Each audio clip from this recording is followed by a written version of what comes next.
I'm Corey Leff with your John Wall Street Sports Business Minute. In a historic announcement, the Supreme Court has ruled to strike down the Professional and Amateur Sports Protection Act of 1992, the national law preventing individual states from offering betting on the outcome of a single sporting event. Justice Samuel Alito wrote, "Congress can regulate sports directly, but if it elects not to do so, each state is free to act on its own."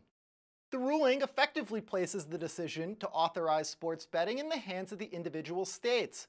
Several have already passed legislation, including New Jersey, Pennsylvania, Connecticut, West Virginia, and Mississippi, and there's upwards of 27 others expected to join the party within 5 years. It's been estimated that if sports betting were to be legalized on a nationwide basis, it would generate $7.1 billion annually in new revenue at casinos and racetracks. That figure is expected to grow to $16 billion a year when you count the revenue generated from gaming websites and mobile apps. So it's easy to understand the enthusiasm surrounding the decision. William Hill experienced a significant pop following the Supreme Court decision. And that's no surprise, as no European gaming company is better positioned to capitalize on legalized sports betting in the United States than they are. Back in 2013, the company bought the rights to run the sportsbook at Monmouth Park, if ever permitted by law, for just $1 million.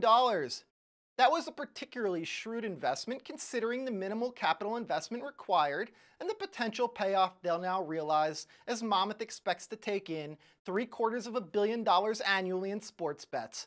The company has since announced plans to add a second $5 million sportsbook on the premises. New Jersey is working on legislation that would allow for sports betting by early June.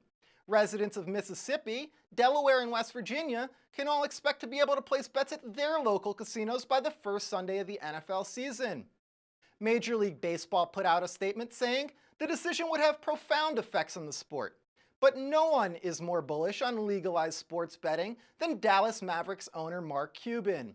Cuban believes that everybody who owns a top 4 professional sports team just basically saw the value of their team double.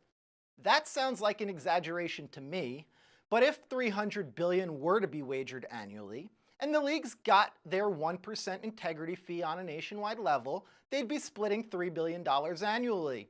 Divvy up that newfound revenue between plus minus 120 pro sports franchises, and you're adding $25 million in profit to each team's bottom line. To put that in perspective, the Mavericks only generated $21 million in operating income last season. So sure, that's a bunch of ifs, but once you factor in new opportunities to sell data, partnerships, and sponsorships, Cuban may not end up being too far off. Of course, then the question becomes, who has $4 billion to spend on an NBA franchise? If sports business is your thing, make sure to sign up for our daily free email newsletter at johnwallstreet.com/signup.